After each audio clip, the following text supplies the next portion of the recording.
As a music teacher, almost freshly graduated from this beautiful building, the Liszt Academy of Music, I got the great opportunity, as the first Hungarian musician, to participate in the Chinese adaptation of the Kodály concept. The newly founded Department of Music Education at the Central Conservatory of Music in Beijing set the goal that would-be Chinese music educators have to be acquainted with the most decisive music education methods of the world. In addition to the Orff and Dalcroze theory on the creative application of rhythmical elements of music, Kodály's concept of the universal educational practice of musical wholeness was also included. The department also set the goal that based on the above methods, their own music reform pedagogy should be elaborated, but suited to and fitted into Chinese traditions, music and soul. The successes achieved in the first year made it obvious that it is the Kodály pedagogy that will serve as backbone of this new Chinese reform music pedagogy. During the many years of cooperation and joint work, I had the opportunity to experience and identify the most fundamental areas and points essential for a successful adaptation process, as well as experience and identify what might be the pitfalls of an authentic and successful adaptation. In the meantime, I could also work in the Kodály program of the Holy Names College in Auckland, and recently, as already methodology teacher of the Kodály Institute in Kecskemét, I could also get insight into music education efforts based on the Kodály concept in other countries like Singapore or Ireland. These experiences have all strengthened my view of the essential key factors of a successful adaptation. As a matter of fact, the starting point and basis of any adaptation should be the profound knowledge of Kodály's philosophy and his music education principles. Kodály experienced already during his studies at the Liszt Academy of Music all the shortcomings and deficiencies of Hungarian higher music education characteristic for the turn of the 19th and 20th century, and observed them utterly critically. He also made efforts to put his own music pedagogical practice on new fundamentals, although the issue of reforming Hungarian music pedagogy and music education were not yet in the center of his music interest in the first decades of his musical career. That time, his everyday activities focused on collecting folk songs and exploring and systematizing the roots of Hungarian music, old music on one side, on one hand, and on music composition, or to be more precise, on the creation of a new Hungarian art musical language on the other hand. The first push towards music pedagogy was given by the premiere of his Psalmus Hungaricus, a decisive turning point in Kodály's life work, as well as its first performance a year later involving also children's choir singing. Affected deeply by these experiences, his creative interest turned more and more intensively towards choir singing, especially towards children's chorus movement. In 1925, it came to another memorable event, to the famous folk song evening, partly performed by the choir of Veselényi utca Boys' School, presenting the first bunch of Kodály's children choirs inspired by folk songs. Following this, in addition to composing more and more choir works, he also acquired more and more insight into the musical life and education of Hungarian schools. Affected deeply after having experienced the Prussian way of strict and mechanic music education, as well as its poor music content from already inside, he definitely committed himself to reforming Hungarian music pedagogy and music education from the end of the 1920s. His thoughts, suggestions, recommendations, and goals making up his program were published in far-reaching and scientifically based works, essays, papers on one hand, while his pedagogical ideas also appeared in various 1-, 2-, and 3-part sight reading exercises. In addition, both his folk song collections, edited together with his colleagues, and school textbook series compiled together with Kerényi György and Ádám Jenő also served the basis, the most important goals of this new music pedagogy. In 1929, he published his study entitled Gyermekkarok, Children Choirs, in which he first wrote about the present and future roles of schools in music education and first formulated his far-reaching principles of this new music pedagogy. Let's have a look at the most essential features of these principles. The first group of his ideas that art and music are integral, indispensable means of humanistic education, and everybody has the right to learn music. The opinion had been held from the ancient Greeks to Comenius that music was indispensable for human development, formed an essential part of education, and was not some kind of dispensable consumer's goods, mere entertainment.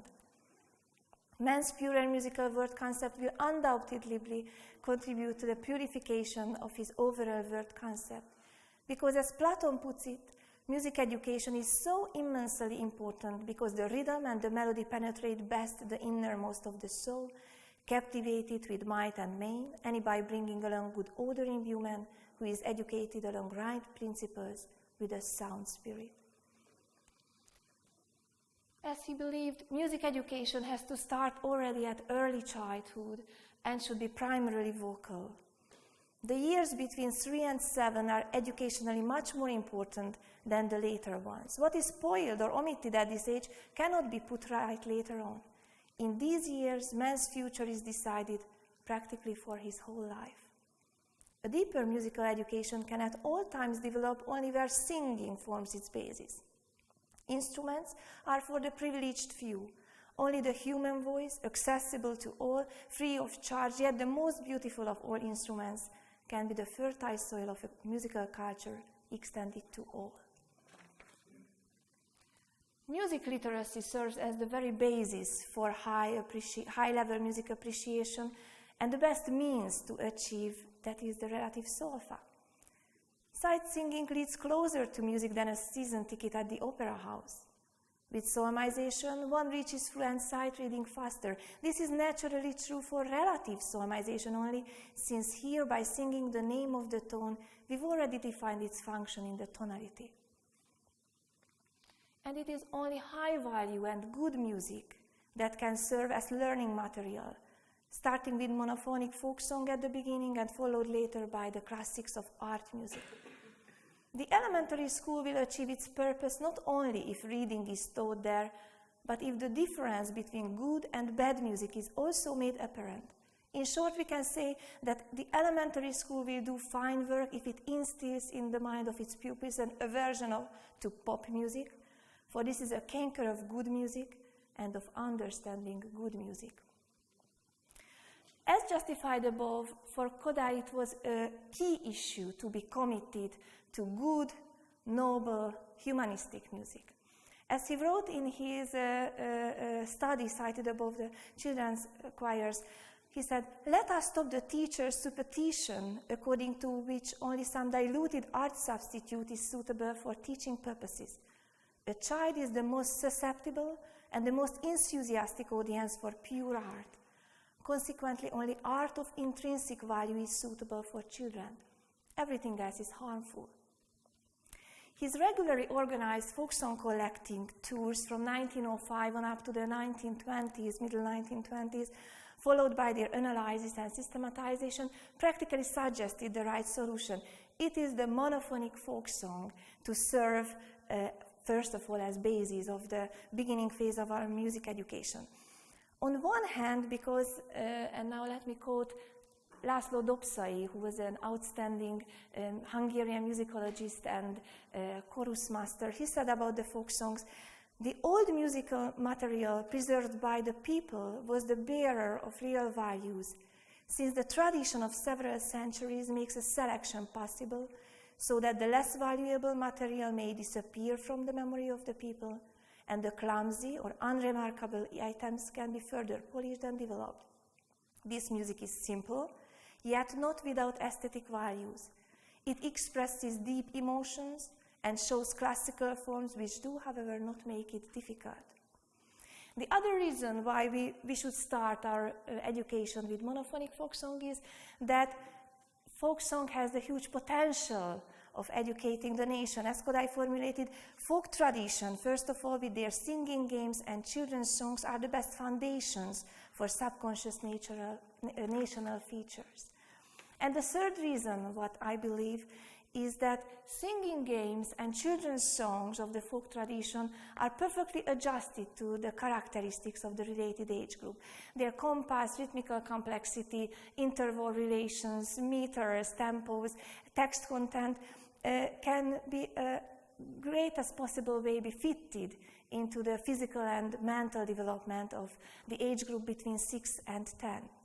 Thus, learning and acquiring these songs is quite reasonable and applicable by presenting simultaneously joyful challenges for children and also helping them to easily acquire the fundamental areas of musical knowledge that are indispensable for the appreciation and appreciative understanding of art music. Consequently, one of the first steps of an authentic and successful adaptation should be, in my opinion, is to explore our own nation's folk tradition, followed by its conscious analysis and systematization. As a matter of fact, this work should be always led and guided by searching for the value. It shouldn't be neglected either how the folk song was affected by the changes of the European music history. For example, by the music revolution of the 16th and 17th century, the polyphony, and the appearance of and domination of major and minor key system, pushing the monophonic folk song earlier or later into the background and deteriorating it in all European countries. The value of folk music is clarified by Dobszai as follows. From the point of view of monophony, the music of ancient times and of the Middle Ages, together with the early layers of folk music, represents a stronger, more valuable material than that of the subsequent eras. The layers of folk music to be chiefly included into education should be the furthest from the salon music of the 18th and 19th centuries and from modern popular music. They must represent the highest artistic standard, be historically archaic, and irradiate discipline and bearing. During my methodological trainings of music teachers abroad, I often experienced their inferior feelings as regards their own nation's folk tradition, folk song repertoire. They have the feeling that they aren't rich enough, they aren't colorful enough, they aren't valuable enough, especially if compared with the Hungarian folk music material available for teaching purposes. As a matter of fact, this problem statement is not new. It was touched by Dobszai already in 1969 in one of his lectures. Let me quote him.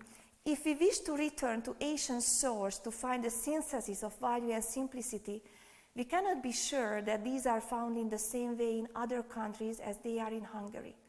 It is possible that the cultures of Western Europe and those descended from them will not find the above defined folk music in the folk songs which are accessible in the 20th century. The Hungarian example suggests ideas for other countries rather than ready solutions. From these examples, the ideas can and should be observed and applied. The idea is to find valuable introductory material for beginners which has both the simplicity and monumentality of the folk music.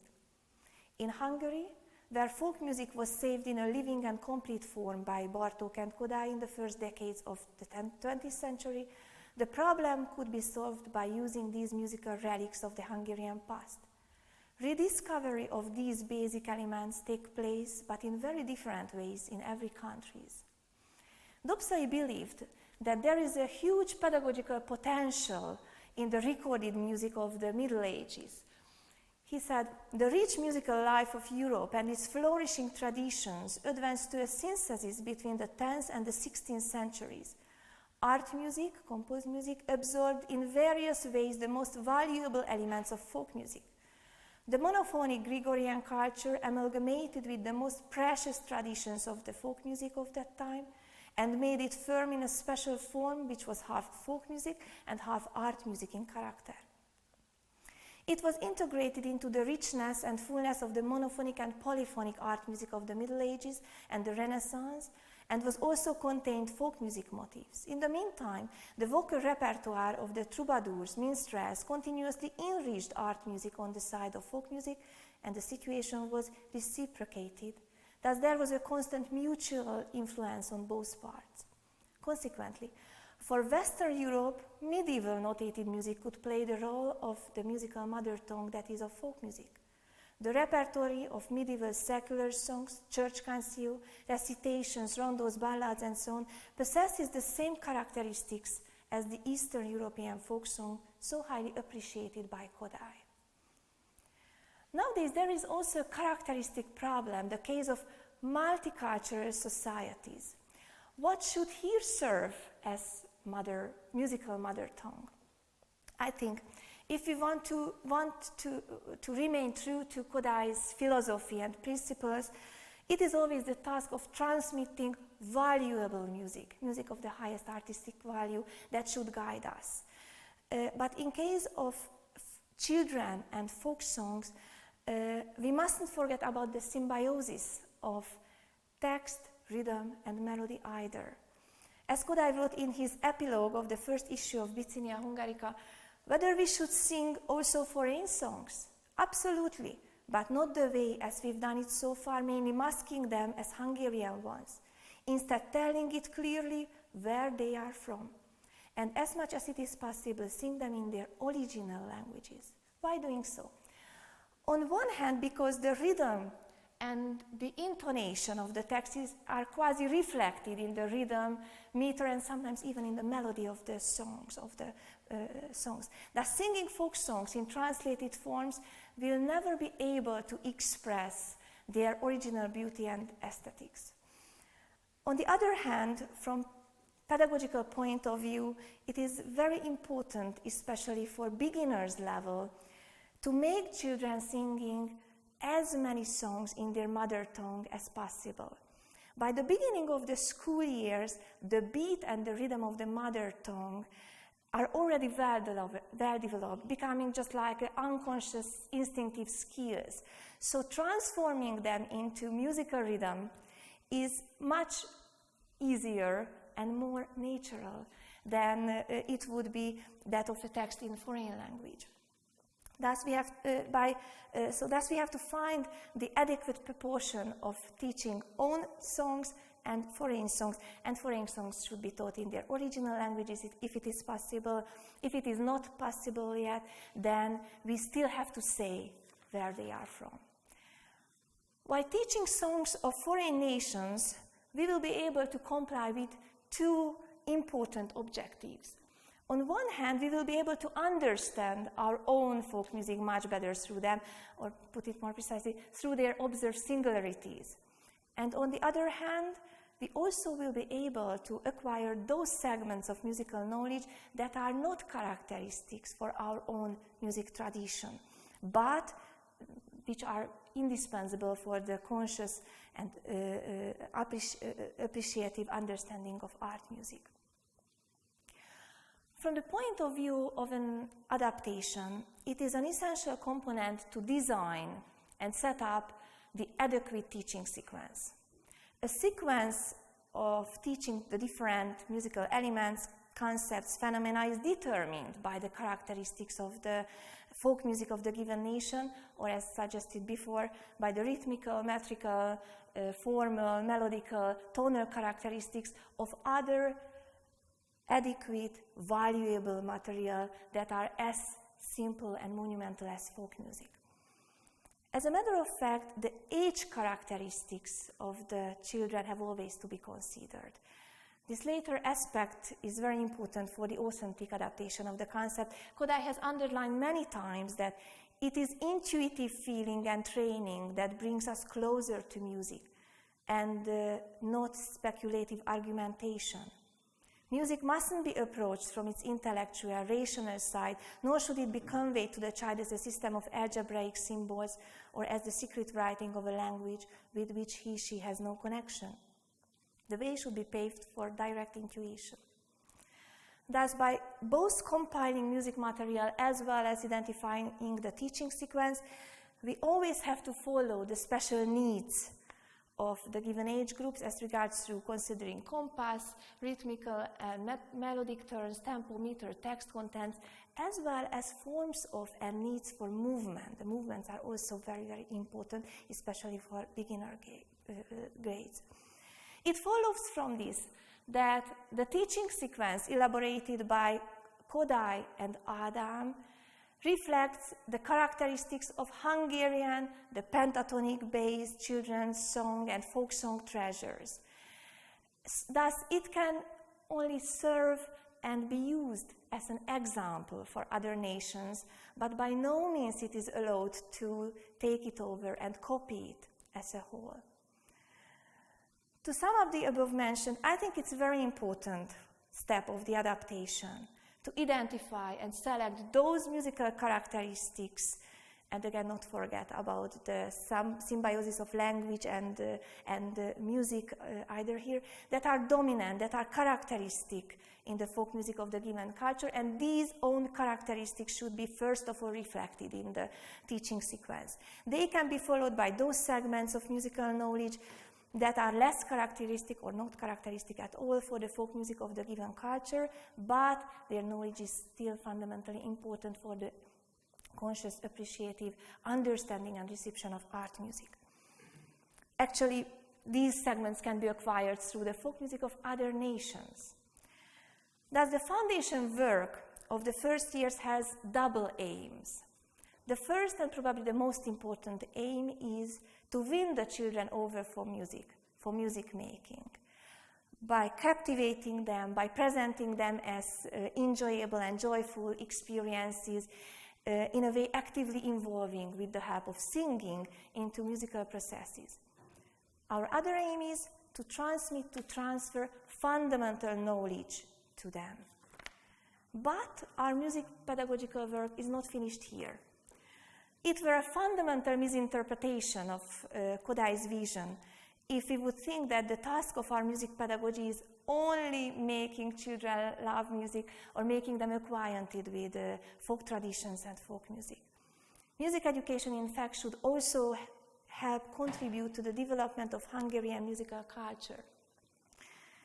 In his work 100-Year Plan, issued in 1947, Kodály drafted his far-reaching plan of developing Hungarian culture. He said, "The aim Hungarian musical culture, the means are making the reading and writing of music general through the schools, at the same time the awakening of a Hungarian musical approach in the training of both artist and audience, the raising of Hungarian taste in music and the continual progress towards what is better and more Hungarian, and making the masterpieces of world literature public property to convey them to people of every kind and rank. The total of all these will yield a Hungarian musical culture which is glimmering before us in the distant future." So the final aim of our music pedagogical work is to help pupils be able for the reception and enjoyment of valuable art music, and to educate them to belong to concert-going public, be able to understand and thus enjoy the classics of world literature. So it can be stated that according to Kodály's philosophy, both folk music and art music have equally important roles in education. In my experience, a number of adaptation efforts stuck during the process. Although elementary education starts through using folk song material systematized, selected and systematized, but due to some reasons, they won't reach the art music level. What can the reasons be for that? I'm focusing on two possible problems. The first is the music education system in the wider context, and the other is the competencies and training of music teachers. As regards Hungary, one of the huge achievements and strengths of our music education system is the high-level organization and the standardized uniform structure of the school level music education. Music education starts as early as in the kindergartens and is followed by stately founded singing schools, music and art schools, music grammar schools, and music conservatories, leading to tertiary level of music education. On the other hand, at most places abroad where the Kodály concept is being adopted, the coordinated superimposition of the above levels is still missing. In many countries abroad, music education doesn't start in nurseries, not even at early school age, but only later in the upper primary school grades. Progress, as well as intense and systematically scheduled work, can become very difficult if music lessons are not regularly held. If the children can learn this subject only in a quasi-epochal system. In addition to the system of music education, teacher training has also a crucial role. The importance of good teacher training was emphasized by Kodály a number of times, as well as the different qualities good music teachers should have. He said, teaching in school will improve if we first train good teachers who develop the student's ear and give general music knowledge. But if the goal of teaching is the appreciative and enjoyable teaching of art music, then I think it's worth considering the guidance formulated by Dobszai. He said, an indispensable personal requirement is a teacher who has to have, in addition to pedagogical affinity, a significant musical outlook and knowledge, so that she could find her way in the inner relations of more complicated art music material. The teacher has to be a good pianist, at least up to the level of easier Mozart sonatas, must have a well-founded knowledge of harmony and forms, and be well acquainted with music literature. From the end of the 1960s, there have been more and more countries trying to adopt and transfer the Hungarian model of music teaching. But as it was pointed out above, adaptation is a long process. It covers years, even decades, presupposing also multifaceted teamwork from many points of view. I see the productivity of the Chinese adaptation lies, first of all, in the fact that it started in higher education, with lots of emphasis on to educate future music teachers already in the spirit of the new music pedagogy, with emphasis on both their musicianship and methodological training. On the other hand, parallel with this, they also started to order and systematize their folk material, as well as based upon it to the compilation of subject matters following the basic principles of Kodály's ideas. In addition to higher education, experimental classes were also soon started, first at elementary level, then a few years ago also at secondary level. In addition to this, they also made efforts to organize postgraduate further training courses for practicing music teachers, and by involving foreign experts to compile a new curriculum in the spirit of the new music pedagogy. As a matter of fact, that innovative work couldn't be realized without political and financial support, for the time being enjoyed by the program leader and director. But I think the Chinese adaptation effort is also exemplary because it maximally considers the cultural and traditional characteristics of the Chinese nation, both its strengths and quasi-weaknesses, while not ignoring in the meantime the probably extremely over-visualized and over-computerized world of our times either. I don't think confronting and coping with this phenomenon only relates to the adapters, but also to us Hungarians. The question is how Kodály's philosophy, which I believe to be eternally relevant, and pedagogy based upon it, can be realized in contemporary schools, so that Kodály's wish be fulfilled. Teach music and singing in school in such a way that is not a torture, but a joy for the pupil. Instill a thirst for finer music in him, a thirst which will last for a lifetime? To answer this question might be the topic of another presentation. Thank you very much for your attention.